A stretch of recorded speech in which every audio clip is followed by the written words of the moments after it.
Hola a todos y bienvenidos a este segundo episodio del ciclo Voces, una iniciativa de Movistar y su programa Movimiento Azul, en el que una vez al mes os invitamos a este flamante espacio Movistar en la Gran Vía madrileña para reflexionar sobre el mundo en el que vivimos hoy, sobre sociedad y tecnología, y el papel que juega la tecnología en nuestras vidas y el papel que jugamos nosotros en un mundo tremendamente mediado por lo digital. Una vez al mes nos veremos aquí para ir tocando temas diferentes y me toca entonces, en primer lugar, dar las gracias a Movistar por acogernos, por permitir que este ciclo exista y que yo pueda moderarlo y por permitirlo en el marco de su programa Movimiento Azul, que es un programa de sostenibilidad con dos pilares.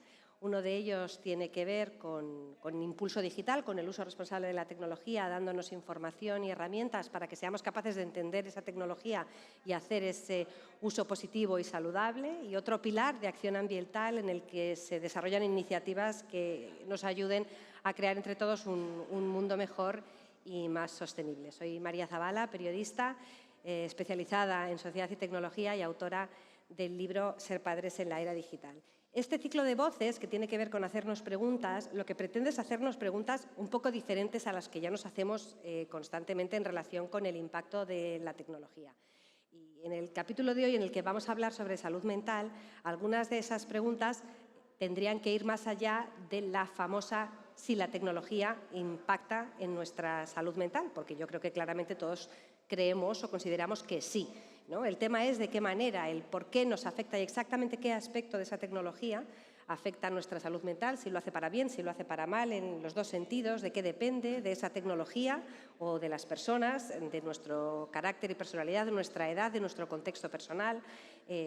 Hablar de si somos realmente todos adictos, si todos tenemos un problema, hablar de qué manera esta tecnología nos distrae o nos obliga a hacer casi un uso compulsivo de ella. En definitiva, reflexionar sobre qué papel juega esa tecnología o cada aspecto del mundo digital en nuestro bienestar o malestar y qué papel jugamos nosotros. Y para eso nos acompaña hoy José César Perales, al que voy a presentar contando todo lo que tengo sobre él, porque aunque es un poco mi crush, así como en lo teórico, o sea, y si no sabes lo que es crash, lo buscáis en Internet. José César Perales es catedrático de Psicología en la Universidad de Granada, investigador en adicciones comportamentales, y él no lo va a decir, pero es uno de los mayores expertos en España sobre este tema, que luego iremos desgranando, autor de numerosos artículos científicos y coautor del libro Trampas, un viaje por la psicología y el juego de azar en el cine, del que es coautor junto a Juan Francisco Navas, que también es mi crush, pero que pues, no pueden estar los dos hoy conmigo acompañándome, aunque me hubiera encantado, ¿no? José César ha investigado en universidades internacionales de prestigio, pertenece a comités editoriales de distintas revistas especializadas y realiza labores de divulgación desde hace muchos años, con un esfuerzo investigador, si no me equivoco, que ha estado destinado a entender cómo utilizamos la información que nos rodea, que el mundo nos ofrece, para guiar y motivar nuestro comportamiento, nuestra conducta. Esto queda así como muy estupendo decirlo, y lo digerimos y no necesariamente lo entendemos. De nuevo iremos desgranando todo eso, y de cómo lo que nos ofrece el mundo influye en nuestra conducta de una forma u otra, a veces en nuestra contra. ¿Qué tal, José César? Muy bien. ¿Cómo estás? Muy contento. Muchas gracias, María. Yo súper feliz de compartir este espacio contigo. Espero que todos los que nos acompañan aquí hoy en Espacio Movistar y todos los que nos ven en Internet, después de que esto haya terminado, puedan disfrutar, como disfruto yo, de todo lo que sabes, conforme te vayamos escuchando. Justo antes de empezar la conversación, sí quería aclarar que con todo lo que vamos a decir hoy, en ningún momento estamos diciendo que el mundo digital no influya en la salud mental, ni estamos diciendo que adultos o menores de edad puedan estar en redes sociales sin que eso impacte para bien o para mal en su bienestar o en su salud mental. No estamos diciendo que la tecnología sea inocua o neutra, ni que no tenga nada que ver la irrupción de Internet y la digitalización de la sociedad en el hecho, parece que constatable, de que todos decimos que estamos peor que antes, ¿no? No estamos diciendo que la tecnología no juegue un papel. Lo que de alguna manera queremos tratar de hacer llegar como mensaje es que hay muchas verdades. Una de ellas es que la tecnología son muchas cosas, no solo una. Otra verdad es que las personas somos todas diferentes, que cada entorno digital puede tener una influencia diferente, que salud mental en adultos o en menores puede que esté peor y puede ser por muchas causas diferentes, y que a veces el riesgo que corremos de sentirnos mal está mucho más relacionado con el mundo real que con el mundo digital, ¿no? Entonces, la pregunta de si afecta la tecnología a la salud mental, quiero separar 3 bloques que va a tener esta conversación y ya voy a dejar de hablar, que estoy siendo muy pesada. El primer bloque es el de separar qué es tecnología, porque siempre hablamos de que tecnología son redes sociales y el móvil. Pero claro, tecnología son muchas más cosas. Entonces, ¿empeora nuestra salud mental oír música en una plataforma digital? Pues no necesariamente. ¿Empeora nuestra salud mental poder controlar nuestra glucosa con una aplicación de control de glucosa que tengamos en el móvil? Pues probablemente no, porque podemos estar tranquilos de que tenemos la glucosa controlada. ¿Empeora nuestra salud mental si vivimos en un pueblo aislado, poder comprar libros en una plataforma digital y que nos lleguen esos libros en papel a casa para poder leer? Pues no. En todos estos casos, la tecnología digital no nos hace estar peor, ¿no? Entonces, necesitamos separar para entender el origen de ese impacto, ¿no? El segundo bloque es el que tiene que ver con la adicción, el uso problemático, el uso compulsivo, es otro bloque del que vamos a hablar, y el tercero es el de la salud mental y el bienestar, y qué relación se establece entre las herramientas digitales y este tema, ¿no? Entonces, vamos a empezar por este. Yo sé, José César, que este no es tu ámbito de especialización, pero ¿a qué llamamos salud mental o cómo sabemos si la salud mental está bien o mal? A mí me gusta hacer una definición hasta cierto punto heterodoxa. O sea, para mí la salud mental es disponer de las herramientas necesarias para hacer frente a la vida de forma funcional. Cuando hablo de herramientas o de recursos, no solamente nos referimos a recursos personales, a características propias, intrínsecas. Se refiere también a recursos comunitarios, a recursos sociales, a lo que la sociedad te ofrece para enfrentarte a la vida que te ha tocado vivir. Claro, eso lo que quiere decir es que tener salud mental no significa necesariamente estar bien o sentirte bien. Tener salud mental quiere decir que aquellas dificultades a las que te enfrentas en la vida puedes hacerle frente con los recursos y con los medios que tienes a tu alcance, en parte porque los has aprendido, los has adquirido, en parte también porque la sociedad, la comunidad también contribuye a eso que llamamos salud mental. Yo, desde luego, el mensaje que dejaría es: tener salud mental no significa sentirse bien. En la vida nos pasan muchas cosas, algunas de ellas profundamente dolorosas y desagradables, y sentirse mal en ciertas situaciones es lo normal. Tener recursos para seguir funcionando en esas circunstancias está mucho más cerca de lo que yo entiendo por salud mental que lo que normalmente entendemos como la simple ausencia de sufrimiento o la simple ausencia de malestar. Claro, bueno, yo cuando yo vida. crecía, tener problemas de salud mental significaba que tenías algún tipo de trastorno diagnosticado. No se habla, soy mayor, pero no tan mayor. No se hablaba de salud mental de una manera tan presente como ahora, ¿no? Yo tengo hijos y los 3 de alguna manera hablan con mucha naturalidad de algo tan en apariencia profundo como la salud mental, ¿no? Y entonces a veces como que se confunde con simplemente si estoy contento, no tengo problemas de salud mental, si me siento triste, quizás estoy deprimido y entonces de salud mental no estoy tan bien. Claro, no, yo creo que en la propia definición que antes daba está ya implícita la idea de que salud mental no es la mera ausencia de la enfermedad, ni salud mental podemos definirla como algo que oscila a lo largo del día, que cambia simplemente en función de las circunstancias, ¿no? De hecho, una parte negativa, hay una parte muy positiva de la preocupación que ahora hay por la salud mental, y es que la salud mental es un tema del que se discute, del que se habla abiertamente, pero también hay una parte oscura de esa concienciación con la importancia de la salud mental, que es esa tendencia que tenemos precisamente a patologizar o a psiquiatrizar el malestar cotidiano. Entonces, por una parte, yo estoy muy contento de que cada vez se hable más de salud mental. Obviamente soy psicólogo, por tanto, que se hable de mi tema me parece algo estupendo, pero por otra parte tenemos que ver que hay una cierta tendencia a medicalizar el sufrimiento o a considerar que todo lo que no sea estar bien lo tenemos que identificar automáticamente con un trastorno o con una enfermedad mental, y yo creo que ahí tendríamos que ser un poquito más detallistas y un poquito más precisos en el uso de los términos. ¿Y por qué hablamos tanto ahora de bienestar, malestar? O sea, Estábamos hablando antes de empezar, José César y yo, de este tema. Se habla mucho del bienestar digital, que es un concepto en el que yo personalmente no creo mucho, porque si uno no está bien fuera de lo digital, difícilmente estará bien en lo digital. Pero bueno, el bienestar digital parece que se asocia mucho a que no estés demasiado tiempo o a que uses la tecnología de una manera saludable, es decir, no mucho, no demasiado tiempo, ¿no? Y parece que si usas poco, si estás poco en las redes, o si estás poco pendiente del móvil, o si te desactivas las notificaciones, o si haces detox, entonces tu bienestar digital y, por tanto, el bienestar general mejorará y serás más feliz. Al menos esto es lo que se deduce de muchos titulares que podéis encontrar a golpe de clic. Mi pregunta es, ¿tenemos evidencia científica de que cuanto menos estemos en entornos digitales seremos más felices, o de que estamos todos más deprimidos por culpa de lo digital? O sea, la respuesta corta es no.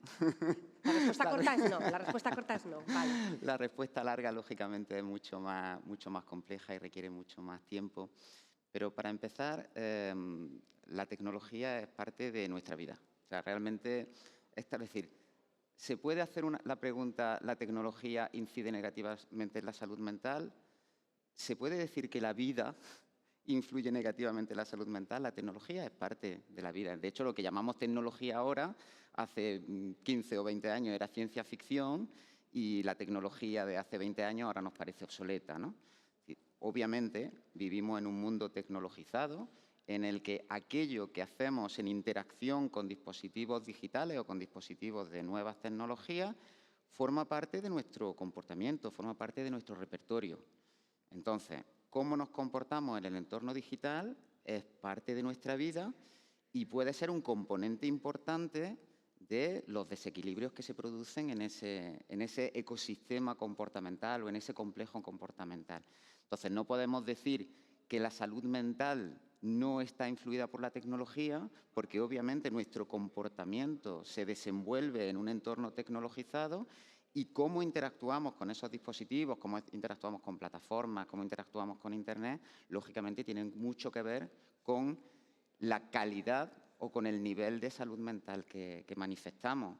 Pero claro, lo que no podemos hacer es simplificar la pregunta en el sentido de decir la salud mental es buena, perdón, la tecnología es buena o mala, la tecnología incide positiva o negativamente. Determinados aspectos de nuestro comportamiento en interacción con la tecnología y con los dispositivos digitales van a ser un elemento que contribuya positivamente a la salud mental, y otros, casi con total seguridad, también es negativo. Pero si queremos encontrar, digamos, relaciones, grosso modo, o sea, relaciones entre uso de tecnología y salud mental, muy probablemente es que ni siquiera vamos a encontrar la respuesta a la pregunta, porque la pregunta está mal planteada. Esto es muy curioso, porque la realidad, y yo creo que todos lo sabemos, es que lo que nos encontramos en las noticias a diario es una afirmación que sin lugar a dudas nos dice que la ciencia demuestra que todo esto es muy malo para nosotros. Insisto, aquí no decimos que esa parte de la ciencia no existe.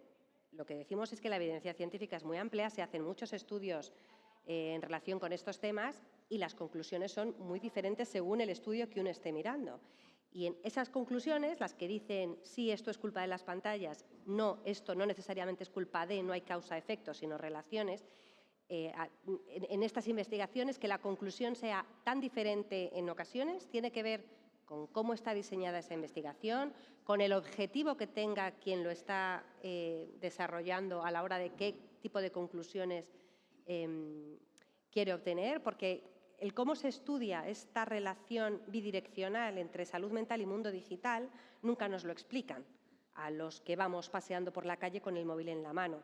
Nos dan directamente los resultados de esas investigaciones, que se analizan casi siempre de una forma muy simple, porque como somos todos muy tontos, nos lo tienen que contar de una forma súper sencilla. Pero claro, todo esto está lleno de matices. Realmente, si entra una cosa, el dato en bruto. O sea, yo no tengo por qué dudar de que los datos en bruto de los estudios están equivocados. Entiendo que la mayoría de los científicos y las científicas tienen una actitud honesta y honrada en sus investigaciones, pero lógicamente lo que nosotros y nosotras mismas pensamos incide en la forma en la que interpretamos esos datos. Voy a poner un ejemplo yo creo que es muy ilustrativo. Si uno ve la correlación que existe entre uso de pantallas y bienestar o satisfacción con la vida, en general, y uno pone todos los estudios juntos y hace un metaanálisis de todos esos estudios para sacar algo que pueda haber de común a través de todos esos estudios, lo que encontramos es una relación pequeña, pero negativa, entre uso de pantalla y bienestar. Pero claro, bienestar medido ¿cómo? Bienestar medido fundamentalmente mediante autoinformes, es decir, preguntando a la gente cómo se siente. Claro. Entonces, eso es un aspecto importante porque cuando este tipo de estudios se han repetido con datos objetivos de uso, la relación es mucho más pequeña y en la mayoría de los casos incluso inexistente. Es decir, ¿qué quiere decir? Que cuando tú le preguntas a la gente cómo se siente, el uso que hacen de la tecnología, por ejemplo, el uso que hacen de las redes sociales, correlaciona negativamente con ese bienestar reportado, pero cuando lo que haces es medir en el propio dispositivo los datos objetivos de uso, esa relación desaparece. Lo que quiere decir es que la percepción que tienen las personas de su bienestar está relacionado con una percepción de la tecnología como algo negativo. Claro, ¿eso lo podemos ignorar? No, yo no creo que podamos ignorarlo. Es decir, que la gente perciba o alguna gente perciba que el uso que hace de la tecnología está vinculado a una peor salud mental o por pequeño que sea el efecto, o a un menor bienestar, quiere decir que esas dos cosas forman parte de un mismo patrón. Y por tanto esa relación es un objetivo de estudio súper interesante y nos está diciendo mucho de nuestra relación con la tecnología y de nuestra percepción sobre el uso de esa tecnología. Pero claro, nos lleva en un camino muy distinto a la interpretación que se suele hacer de ese dato. Es, si yo me conecto a redes sociales me voy a sentir peor. No es tan fácil. Bueno, claro, y tenemos estudios con poblaciones muy amplias que nos hablan, por ejemplo, a la hora de relacionar el uso de tecnología digital por parte de menores de edad y lo que influye en su bienestar o malestar. Influye lo mismo a lo mejor el tiempo de pantallas que el número de veces que comen patatas fritas a lo largo de una semana, ¿no? Que a algunos niños les hacen sentirse muy bien porque les encantan y a otros les da más igual, ¿no? Esto es un poco una anécdota, pero como digo siempre, porque estamos hablando de temas tan serios que a veces que hay que bajar un poquito el nivel porque es que todos nos lo tomamos muy en serio últimamente y a lo mejor no es todo el fin del mundo, ¿no? Sí, no, de hecho ese estudio se hizo muy famoso precisamente por la Por lo analogía de con lo de comer patatas, pero es un estudio probablemente sea, a día de hoy sea el estudio más importante que hay sobre la relación entre uso de dispositivos digitales, tecnología y bienestar, porque permite permite no solamente corroborar si hay o no hay relación, sino poner esa relación cuantitativamente en contexto, comparándolo con otras cosas. Por ejemplo, la magnitud de la relación entre uso, en este caso era de redes sociales, si no recuerdo mal, de dispositivos digitales en general y bienestar es cuantitativamente muy parecida a la de llevar gafas. Ya. Quiere decir, ¿llevar gafas está relacionado con el bienestar? Obviamente. ¿Por qué? Porque llevar gafas implica que tienes algún tipo de alteración visual que probablemente correlaciona con una tercera variable que a su vez explica por qué esas dos están correlacionadas. Y sirve para ilustrar dos cosas. Primero, la magnitud de la relación, que es una magnitud modesta. Y segundo, que en toda correlación no necesariamente hay una relación causa-efecto. Ya. Es decir, que haya una relación entre bienestar y uso de la tecnología no quiere decir que una causa la otra. Claro, pero mira, por ejemplo, a mí, de todos los estudios o las investigaciones que se han hecho en los últimos años, hay dos que me llaman especialmente la atención y que son bastante dispares y se utilizan de manera bastante diferente, ¿no? Uno es, yo creo que si no es el análisis que se ha hecho más amplio en cuanto a población, de los más grandes, el de Przybylski y Worek, que son como a lo largo de 16 años, en casi 170 países y más de 2 millones de personas, un estudio para analizar pues esta relación entre el uso de tecnología y nuestra sensación o percepción de bienestar o malestar. Y al final las conclusiones es que vivimos en el mundo en el que vivimos, nos hace sentir esta tecnología bien y mal. A veces bien, a veces mal. A veces nos sentimos bien con todo esto de Internet y las apps y las redes y los móviles y a veces mal, ¿no? Con lo cual me llama la atención porque me parece que tiene toda la razón, ¿no? Yo pienso en mi padre, por ejemplo, y en que le gusta mucho la música clásica y en la cantidad de vídeos que encuentran según qué plataformas con arias y trozos de óperas, interpretaciones de filarmónicas, y esto a él le hace muy feliz. Y luego pienso en cosas que veo yo en Instagram, como decía el otro día, de los ejercicios que tengo que hacer de fuerza porque estoy menopáusica y estos a mí me hacen sentirme mal. Entonces, claro, pero no se puede generalizar.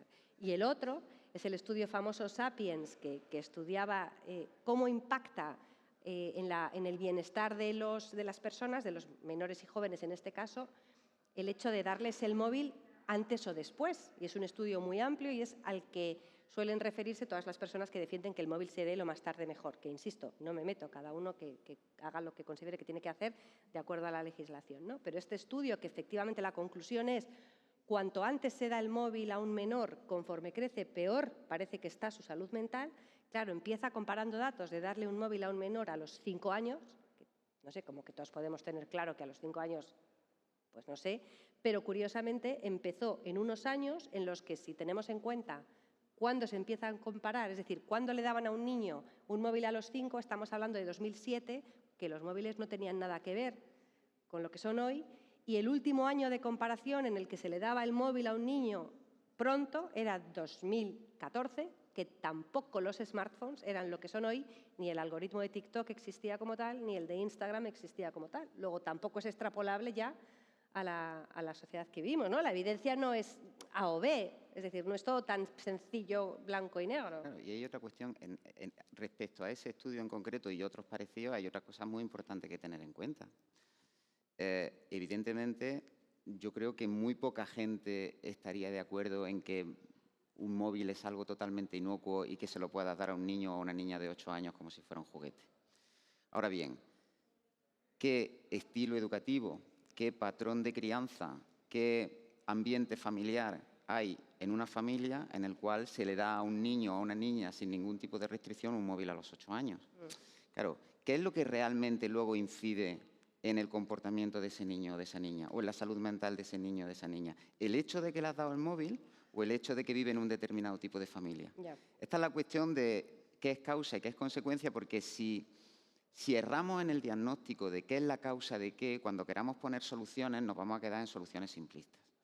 Entonces, si nosotros pensamos que los niños y las niñas que reciben un móvil muy temprano tienen un problema simplemente porque tienen un móvil, pues seguramente estamos errando en el diagnóstico. Porque probablemente si escarbamos un poquito más en el estilo parental, marental, educativo, de crianza de esa familia, vamos a encontrar más cosas aparte del mero uso del móvil. Y este es uno de los grandes problemas que nos encontramos la gente que investigamos en salud mental y tecnología o en adicciones comportamentales, es que algunas veces llegamos a conclusiones precipitadas sobre qué es la causa de qué. Y si luego queremos poner soluciones, vamos a poner parches que realmente no están solucionando la causa del problema. Bueno, pues lo que está de moda precisamente es estos parches.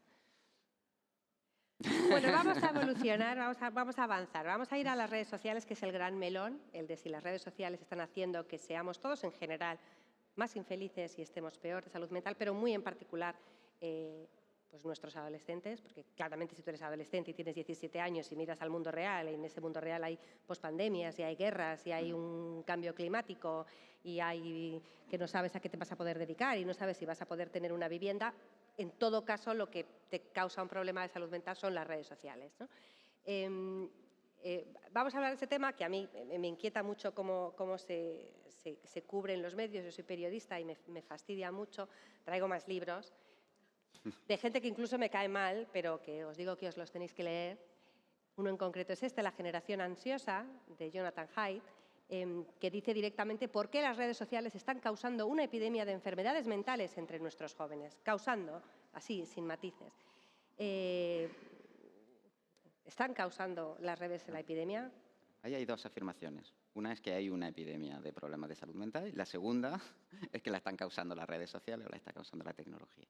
Lo cierto es que si nosotros nos vamos a los datos objetivos, o lo menos lo más objetivos posible, de cuáles son las tendencias sobre la incidencia de problemas de salud mental a lo largo de las últimas décadas, obviamente nos encontramos tendencias que varían a través de países, pero lo que no hay es un patrón claro en todos los países o solo en los países desarrollados que muestre un empeoramiento sistemático de la salud mental en las últimas décadas o en los últimos años. Aquí tenemos, lógicamente, aquí el problema que tenemos es que una cosa son los casos y otra cosa son los diagnósticos.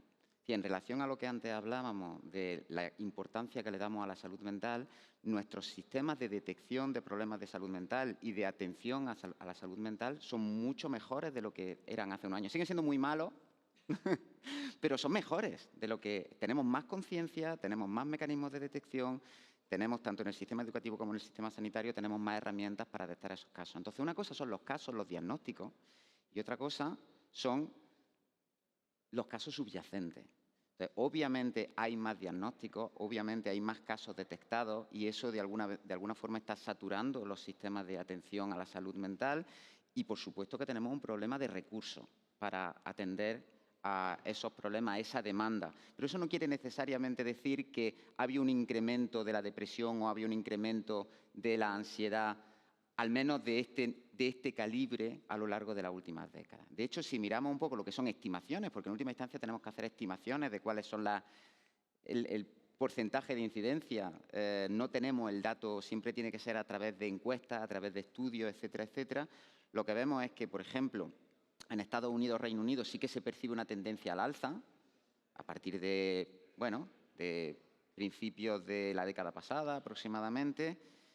En España no es tan evidente.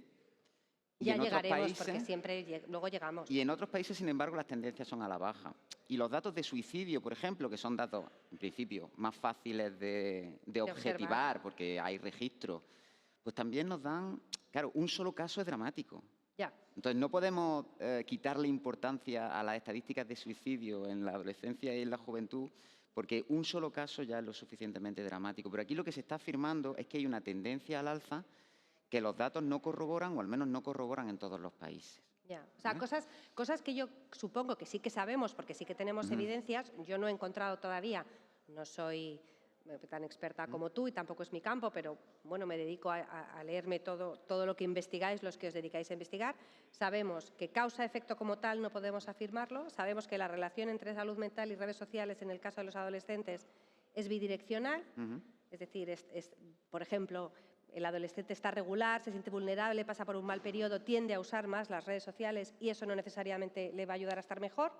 Pero también hay circunstancias en las que las redes sociales son precisamente la tabla de salvación para un adolescente que tiene problemas, con lo cual no es blanco y negro. Y lo que sí que sabemos, no hace falta que venga la ciencia a decirlo, es que la adolescencia es una franja de edad de enorme vulnerabilidad, en la que pues, a las 9 de la mañana eres muy feliz y a las 5 de la tarde no eres tan feliz, hay una gran inestabilidad y hay ventanas de vulnerabilidad, ¿no? Dentro de esa etapa y franjas de edad en las que hay más vulnerabilidad. Si tú pudieras dirigirte a todos los padres y todas las madres del mundo, que es una cosa que yo, no a todos los del mundo, iba a decir que yo hago todas las semanas, no a todos los del mundo, desafortunadamente, y trato de matizar todo esto, ¿tú qué les dirías sobre el tema salud mental de tu adolescente y redes sociales? Y para terminar este bloque. Así, en una frase, vamos a calmarnos. En un tuit, vamos a calmarnos. Eso es más corto que un tuit, ¿no? Qué crack. Exactamente. Porque es cierto que la adolescencia es una edad compleja, pero una edad compleja que forma parte de la vida y siempre la ha formado, y que esta adolescencia no es ni menos, ni más peligrosa, ni menos, ni más vulnerable de lo que fue la nuestra. Nosotros nos tuvimos que enfrentar a una serie de retos, a una serie de dificultades. La actual generación de adolescentes se está enfrentando a los suyos propios y, evidentemente, que determinados elementos de la tecnología, como tú muy bien has dicho, puede de alguna forma aprovechar esas vulnerabilidades y, de alguna forma, retroalimentar esa vulnerabilidad. Siempre se pone el ejemplo de una chica o un chico que tiene problemas de autoestima, problemas de imagen corporal, que va buscando una serie de contenidos que lo que hacen es reforzar precisamente esas ideas erróneas, esas percepciones erróneas que tiene de sí mismo, pues que, por ejemplo, le facilita que se compare con otras personas o le da tips para adelgazar. Evidentemente, esos bucles de retroalimentación existen, pero y tenemos que, de alguna forma, llegar a ser capaces de prevenir que se produzcan esos bucles de vulnerabilidad. Pero eso no quiere decir que de forma genérica cualquier uso de la tecnología, cualquier uso de las redes sociales sea peligroso, ¿vale? Entonces, lo que tenemos es que pasar de un alarmismo muy grueso y en su mayor parte injustificado, y eso es lo que nos dice la evidencia, a una precaución mucho más informada y mucho más dirigida hacia los elementos concretos que pueden estar teniendo una incidencia, pueden estar interactuando con esas características de nuestros adolescentes y nuestras adolescentes y que en un momento dado se puedan convertir en esos bucles de vulnerabilidad. Quizá también conocer a los adolescentes que tengamos en casa, no los que querríamos tener, sino los que tenemos. Porque claro, muchas veces queremos tener a otros en nuestras aspiraciones como padres y madres, ¿no? Y pensando que tenemos a otros no nos damos cuenta de las vulnerabilidades. Muchas veces queremos tener a lo que nosotros creemos que éramos. Algún día tenemos que hablar de cómo influye en la salud mental de las Pero- adolescentes que algunas marcas de moda de ropa sean de una sola talla que equivale a la 34. Y entonces si tienes una 40, no te puedes comprar la ropa ahí. Pero bueno, eso no sale en las noticias. Segundo tema, que este sí que es el tuyo. Bueno, somos todos adictos a todo ahora, ¿no? O sea, estamos adictos al móvil, adictos a las redes, adictos a Internet, adictos a las redes sociales, adictos a los videojuegos y a Tolstoy no, pero y al brócoli tampoco en mi caso, pero somos adictos o no somos adictos, o cuando algo es adictivo o cuando una conducta, un patrón de conducta en cuanto a la relación que establecemos con la tecnología se convierte en un problema. ¿Por qué narices utilizamos esta etiqueta y qué problemas puede representar que estemos llamándonos y sobre todo llamando a toda una generación de niños y adolescentes adictos a todo lo digital? Toma la pregunta. Sé breve. En gran medida depende, lógicamente, de la definición que hagamos de adicción. Es que la adicción tampoco es un concepto unívoco. Es decir, obviamente, como ocurre en casi todos los conceptos en psicología, al final las definiciones son una cuestión de consenso, ¿no? Si nos ponemos todos de acuerdo en que cualquier comportamiento que tiene unas ciertas características, es decir, cualquier cosa que hacemos en exceso e interfiere con nuestra vida cotidiana, lo vamos a llamar adicción, entonces evidentemente podemos ser adictos casi a cualquier cosa. Espera, interfiere con nuestra vida cotidiana. Claro, es decir, ¿Esto cuándo pasa? pues es una cuestión de grado, evidentemente. Lo que pasa es verdad que las categorías diagnósticas y los sistemas diagnósticos necesitan establecer una distinción entre sí y no, entre blanco y negro. Esto es trastorno, esto es salud. Obviamente es una cuestión de grado. Hacen falta dos cosas. Para que una conducta, desde el punto de vista clínico, sea significativo, es decir, para que realmente consideremos que es un problema que necesita algún tipo de atención clínica, tiene que estar provocando un grado de interferencia con otras facetas de nuestra vida y no tiene que estar provocando un nivel de sufrimiento y un nivel de malestar que sea sustancial o significativo. ¿Qué es sustancial o sea significativo? Bueno, pues donde tú y yo nos pongamos de acuerdo en poner el umbral. Pero es que las categorías en psicología funcionan de esa manera. Pero además hace falta una segunda cosa. Hace falta que si nosotros queremos atribuir a la tecnología esa alteración de tu vida cotidiana, tiene que ser atribuible, tiene que haber una relación causa-efecto entre una cosa y la otra. Y eso es muy difícil de corroborar. La cuestión aquí es si el concepto o el modelo de adicción nos resulta útil para entender el tipo de problemas que manifiestan las personas que tienen problemas, por ejemplo, con las redes sociales. Y el problema del concepto de adicción ahí es que resulta absurdamente reduccionista. ¿Por qué? Porque la forma en la que las redes sociales puedan causar problemas o la forma, si queremos decirlo así, en que las redes sociales pueden ser adictivas es totalmente distinta a la forma en la cual el alcohol o la cocaína es adictiva. O sea, por suerte, conocemos razonablemente bien sobre qué circuitos cerebrales actúan la cocaína, la nicotina, el alcohol, la heroína. Y sabemos que la alteración de esos circuitos cumple un papel muy importante en el hecho de acabar haciendo un uso abusivo de esa sustancia y acabar desarrollando una adicción. La forma en la cual algunas personas desarrollan problemas con determinados dispositivos digitales no va por ahí. Entonces, si llamamos de la misma forma a dos cosas que son esencialmente distintas, de nuevo caemos en el problema o en el riesgo de querer dar a un problema una solución que no es la solución adecuada. Claro, yo siempre te escuchaba a ti decir que el gran problema de considerarnos todos adictos, y especialmente cuando hablamos de menores, es que si todos somos adictos y todos tenemos un problema, es muy difícil detectar a tiempo a los que verdaderamente tengan algún tipo de problema, que por otra parte casi siempre suele tener un problema previo de base, no una predisposición a desarrollar una conducta adictiva del tipo que sea. Efectivamente, es decir, hay muchas formas de entender por qué se desarrollan problemas con la tecnología, pero en general, como tú bien dices, casi siempre hay una historia previa, hay un contexto, hay una historia de aprendizaje que explica por qué al final acabamos haciendo un uso inadecuado o un uso abusivo de la tecnología. Algunas personas hacen un uso abusivo e inadecuado de la tecnología. Por ejemplo, una cosa que es bastante evidente es que determinadas actividades digitales se convierten fácilmente en refugio para las dificultades de la vida cotidiana. ¿Por qué? Porque son asequibles, porque son accesibles, porque son anónimas. Es el modelo de la AAA que se llama, de Cooper, del año 96. Claro, Qué vintage. estamos hablando eso. ya de una cosa casi de modé, pero sigue siendo válida. Es decir, ¿por qué? Porque están tan a la mano y nos ofrecen tal variedad de posibles recompensas que es relativamente fácil encontrar ahí un mecanismo de compensación o un mecanismo de regulación para malestares cotidianos. Pero claro, tiene que haber antes una historia previa que explica ese malestar cotidiano. Y al final el comportamiento se desequilibra, pero se desequilibra por muchos frentes al mismo tiempo. Porque algunas cosas las hacemos en exceso, pero también porque algunas cosas las hacemos en defecto. Ya. Y no es el problema, no es tengo un problema porque estoy abusando de los videojuegos. O tengo un problema porque cuando me quitan el acceso a Internet reacciono de forma agresiva o de forma violenta.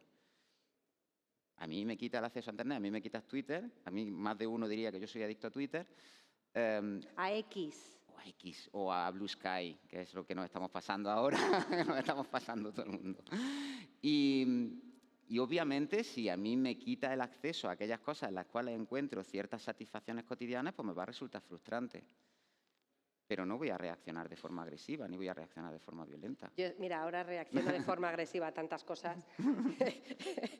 Mi llamamos problema debe ¿A qué ser llamamos agresividad? inenarrable. En este tema, bueno, yo os pediría, soy muy maniática de las palabras, pero os pediría a todos los adultos que tenéis relaciones con, especialmente adolescentes, pero también niños, que evitéis lo de es que sois adictos a, me da igual, poned lo que queráis a continuación, la app de turno, la red social de moda o cualquier entorno digital, porque lo que hacemos con ese apelativo es quitarles toda agencia o toda capacidad a ellos de poder tomar decisiones. Está claro que muchas de las funcionalidades, a ver si nos da tiempo a hablar de esto, que utilizan muchos de estos productos y servicios, hacen que no queramos salir de ahí y que pasemos mucho tiempo. Pero sí podemos tomar decisiones. Yo puedo decir, apago el móvil, dejo el móvil, me quito la red social, me la desinstalo unos días, o no voy a hacer caso de esta notificación, o voy a ignorar esto otro. O sea, no somos realmente adictos. Yo he sido adicta a alguna sustancia aceptable en sociedad y te sales fuera a fumarte el cigarro y caiga quien caiga, ¿no? Y yo, si tengo que dejar el móvil, tengo que dejar el móvil. No es la misma circunstancia. Vamos a intentar dejar de llamar adictos a todos nuestros niños y adolescentes. Y vamos a pasar al mundo videojuegos, porque este sí que crea mucha confusión. Efectivamente, en 2018-2019, la Organización Mundial de la Salud sí incluyó en su manual diagnóstico la acepción o la inclusión, contempla el trastorno por conducta adictiva asociada a videojuegos. No sé si va a dar tiempo a que cuentes toda la polémica, yo espero que sí, pero bueno, esto al final, en la gente de la calle como yo, lo que deriva es en todos los videojuegos provocan adicción, todo jugador se expone al riesgo de convertirse en adicto y yo quería que nos explicaras un poquito esto en lenguaje de personas normales. Lo primero que tenemos que tener claro es que por el hecho de que la OMS diga esto es un trastorno adictivo, la OMS al final toma decisiones de consenso entre un número de investigadores, entre los cuales unos cuantos estaban de acuerdo y otros estaban en desacuerdo. Es decir, que la OMS reconozca el trastorno por uso de videojuegos como tal no convierte eso ya está escrito en piedra como los 10 mandamientos. Y de hecho hubo mucha controversia y sigue habiendo mucha controversia. ¿Por qué? Porque al final la OMS ha establecido una definición bastante neutral del trastorno por uso de videojuegos.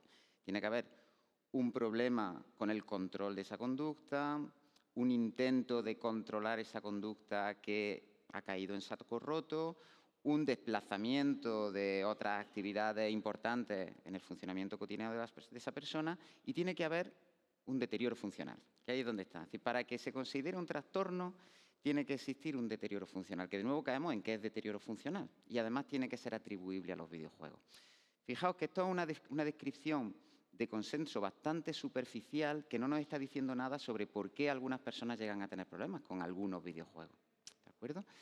Lo cual quiere decir que, de nuevo, lo que tenemos que, incluso aceptando que hay un problema clínico en algunas personas relativo al uso de los videojuegos, eso no nos debe llevar a pensar que la forma de tratar a esa persona es encerrarla en un centro de desintoxicación o tratarla farmacológicamente como se trata farmacológicamente algunas adicciones a sustancias, ¿vale? Eso no lo ha dicho la OMS. La OMS ha dicho simplemente, oye, esto es una cuestión de salud pública a la que quizás deberíamos prestarle más atención, pero esa definición es totalmente ciega a las posibles causas. Mira, la OMS dice exactamente, los estudios sugieren que el trastorno asociado a videojuegos afecta solo a un porcentaje pequeño de personas de las que juegan con videojuegos, que hay que estar alerta del tiempo que se pasa en ese tipo de actividades, particularmente si se deja de hacer otras actividades y particularmente si este dejar de hacer otras actividades se prolonga más allá de un año. Claro, más de un año, y además hay un criterio más, que está en el siguiente punto, que es el del deterioro funcional, que además es condición sine qua non, ¿vale? Entonces, ¿eso significa que los videojuegos son adictivos de la misma forma que es adictiva la cocaína? Ahí sí la respuesta es tajantemente no. Los videojuegos no son la heroína digital ni son la cocaína digital. Los videojuegos son una actividad de entretenimiento que a algunas personas les puede acabar provocando problemas de control, le puede acabar provocando interferencias con su funcionamiento y con su vida cotidiana, pero los mecanismos a través de los cuales se tienen ese tipo de problemas para nada se parecen a los que provoca la cocaína o provocan los opiáceos o provocan cualquier otro tipo de sustancia. Por tanto, utilizar el término adicción ahí, por mucho que dentro de la OMS esté dentro de los trastornos adictivos, en este caso sin sustancia, o trastornos debido a comportamientos adictivos, eso no quiere decir necesariamente que tengamos que hacer una analogía absoluta con las sustancias de abuso, porque esa analogía nos llevaría en un sentido claramente erróneo. Y hoy por hoy el consenso, bien en la OMS, bien en la Academia Americana de Psiquiatría, todavía no ha metido en sus manuales la adicción a las redes, adicción al móvil, adicción a Internet. De momento eso lo usamos como muletilla, pero Sí, no lo estamos usando bien. De momento. Oficialmente, lo que pasa es que también yo reconozco que la oficialidad tiene una importancia relativa. O sea, obviamente tiene consecuencias prácticas de cara a diagnosticar determinadas condiciones relacionadas con la salud mental. La situación a día de hoy es el DSM-5 de la Asociación Americana de Psiquiatría, el único trastorno adictivo sin sustancia que reconoce es el trastorno por juego de azar, la ludopatía, y la OMS, la Clasificación Internacional de Enfermedades, reconoce el trastorno por uso de videojuegos y el trastorno por juego de azar. Pero, bueno, eso, digo, al fin son soluciones de consenso y son decisiones de consenso que incluso en un momento dado podrían revertirse si la evidencia indica en ese sentido. Pues vamos a ir precisamente por lo que has comentado de los juegos de azar, porque es un tema que al final a mí me demuestra que nos preocupamos por lo que nos dicen que nos tenemos que preocupar. En el tema de los videojuegos nos preocupa mucho el tiempo que pasen los niños jugando y el tema de la potencial adicción nos preocupa mucho menos un peligro que a mí me parece mucho más sustancial y que tiene que ver con que los niños gasten dinero, primero virtual y luego, desde luego, real, en los videojuegos, con los famosos cofres botín, pero luego acercándose cada vez más a apuestas y luego, literalmente ya, más allá de los videojuegos, la disponibilidad en entornos digitales de apostar y de gastar dinero. Entonces, sí quería que aquí nos trasladaras el mensaje que tú creas como autor de un libro, que va precisamente sobre eso, porque este es un tema que es importante que tengamos más en consideración, porque claro, los titulares no suelen hablar de esto. Y nos encontramos con muchos padres que están muy satisfechos de no dar un móvil a su hijo hasta los 35, pero el niño tiene consola en su cuarto con tarjeta de crédito en abierto o un ordenador con conexión a Internet y apostando todos los viernes, aunque sea en el equivalente a la quiniela deportiva, ¿no? Claro, es lo que hablábamos antes. Si pensamos simplemente los videojuegos son dañinos, eso enmascara la posibilidad de que haya algunos elementos, algunas mecánicas en algunos videojuegos que sí puedan ser dañinos. Y ahí es donde tenemos que entrar. Tú te referías a las loot boxes o las cajas botín, que son una de varios tipos de estrategias de monetización. Básicamente, para quien no conozca lo que es una caja botín, es simplemente algo que se puede comprar con dinero dentro del videojuego, cuyo resultado es aleatorio. Entonces, en ese sentido, se parece a un dispositivo de juego de azar, se parece a una máquina tragaperras. De hecho, en algunos videojuegos, la propia apariencia es la de un dispositivo de juego de azar. ¿Por qué no se considera juego de azar?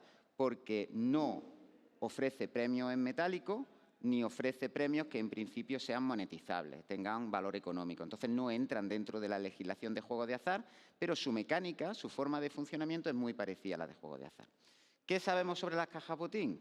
Pues que las personas que hacen un mayor uso de caja botín cuando todavía no tienen la edad legal para jugar, luego juegan con más frecuencia y de forma más severa cuando sí tienen edad legal para jugar. Lo cual quiere decir que hay una conexión temporal, longitudinal, que decimos en este tipo de estudios. No, esa palabra a mí me viene muy grande, longitudinal no. Quiere decir que predice, cuando tú todavía no juegas juegos de azar, el uso de este tipo de caja botín predice un mayor riesgo de hacer uso de dispositivos propiamente dichos de juegos de azar. Entonces, claro, quiere decir que hay algún tipo de vinculación entre esas dos cosas. ¿Qué puede ser? Puede ser que las cajas botín estén haciendo de pasarela hacia los juegos de azar por su similitud. Puede ser simplemente que aquellas personas que se sienten más atraídas hacia las cajas botín luego se sienten también más atraídas hacia los juegos de azar. No lo sabemos realmente, no sabemos cuál es el mecanismo exacto que explica esa vinculación, pero sabemos que existe esa vinculación. Lo cual quiere decir que hay pruebas bastante convincentes de que se parecen en algo, de que comparten algún tipo de mecanismo psicológico, las cajas botín y los juegos de azar, ¿vale? Entonces, pues requieren una cierta atención y en algunos países, de hecho, ya requieren legislación específica. En algunos países incluso se consideran sensu stricto juego de azar. ¿Qué ocurre? Pues que no solamente esta mecánica de monetización, sino otras también, en un momento dado, pueden ser elementos que conlleven un cierto riesgo, por ejemplo, de hacer un gasto excesivo. Es decir, si simplemente decimos, bueno, los videojuegos están mal, los videojuegos son peligrosos, pues no estamos... por ejemplo, hay otra cosa que se puede hacer en algunos videojuegos, por ejemplo, que es apostar con skins. O sea, los skins que son puramente cosméticos, son armas, son trajes, son complementos, se pueden sacar del videojuego y apostar con ellos, como si fuesen moneda de cambio, ¿no? Pues este tipo de cosas es muy importante que empecemos a conocerlas y empecemos a regularlas dentro de los propios videojuegos. Para ti, porque ya se nos está acabando el tiempo, yo quería hablar más de la dopamina, por ejemplo, ¿no?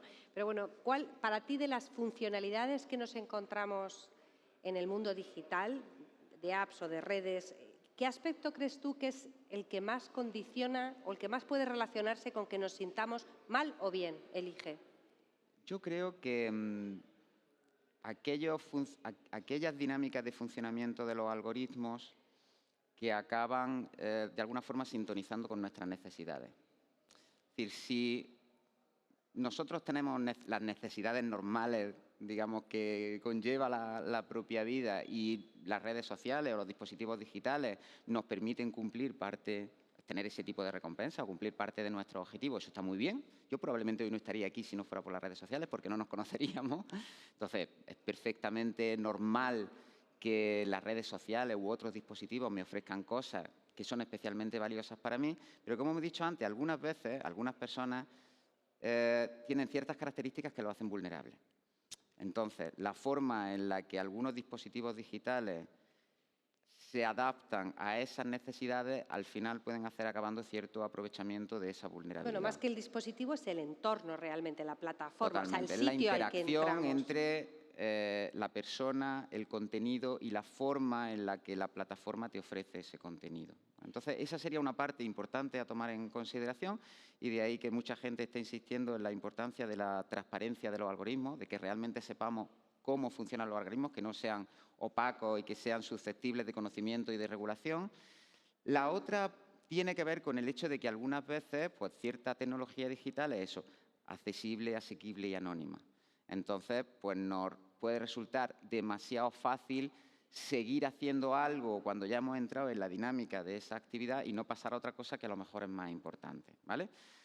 Entonces, esas son, desde mi punto de vista, las dos características fundamentales que en un momento dado pueden hacer que al final acabemos haciendo alguna actividad en exceso. O sea, por ejemplo, a ti lo del scroll infinito que se menciona tanto como un gran problema, claro, ¿no sí, te supone tanto problema? Entra dentro de eso a lo que me refería, porque si tú estás en una, no voy a decir ninguna red social concreta o ninguna plataforma concreta, pero siempre va a ser un poquito más fácil ir a por la siguiente, o sea, bajar una vez que decir cambio de actividad y me voy a otra cosa. Es decir, lo que hace el scroll infinito, lo único que hace el scroll infinito es reducir la fricción para seguir haciendo esa actividad. O sea, ¿a eso lo llamamos un mecanismo adictogénico o a un mecanismo que produce adicción? No, es un mecanismo que es bien conocido desde hace mucho tiempo, desde los años 70 y los tiempos del nacimiento de la economía conductual, que son mecanismos que facilitan tomar un determinado curso de acción. Y de hecho hay aprovechamiento de esos tipos de mecanismos en todos lados, hasta en los supermercados. Hay aprovechamiento de ese tipo de mecanismos u otros parecidos. Eso va a facilitar que te involucres en esa actividad a lo mejor más tiempo del que tenías planeado en un principio. Pero lo que tú decías antes, el grado de agencia que tú tienes que para decir, pues no, pues voy a ponerme a hacer otra cosa, es mucho mayor que el grado de agencia que tienes a la hora de decir, pues necesito un cigarro o necesito cualquier otra cosa, cualquier sustancia, ¿vale? Si hablamos de adicción de la misma forma en los dos casos, nos estamos equivocando. O sea, son mecanismos que reducen la fricción para seguir un determinado curso de acción, pero llamar a eso un mecanismo adictivo a mí me parece absolutamente excesivo, lo cual no quiere decir que no exista y que no sea eficaz para su objetivo, que es que tú te quedes el mayor tiempo posible ahí haciendo eso. Gracias, José César. Bueno, va a ir cerrando porque de esto podríamos estar hablando años, o yo por lo menos podría estar hablando años. Así un poco como conclusión sobre salud mental, sobre adicción o no, uso problemático, uso saludable de la tecnología. Para los que estéis aquí siguiendo esto porque os interesa el tema desde el punto de vista profesional y si queréis saber más sobre el tema de la evidencia científica, os recomiendo este libro que no está traducido al español porque no se haría viral, porque no cabe en un titular escandaloso, que sí que analiza gran parte de la evidencia científica de la que disponemos hasta ahora sobre el tema, la ciencia real del tiempo de pantalla, The Real Science of Screen Time, de Pete Etchells. Y para los que estéis aquí, pues porque, por ejemplo, os interesa el tema por vuestros hijos, pequeños o adolescentes, en relación con su salud mental o con su posible uso problemático saludable de la tecnología, os recomiendo y lo estoy haciendo a propósito, están en inglés porque los que son más complejos no se traducen porque no van a vender.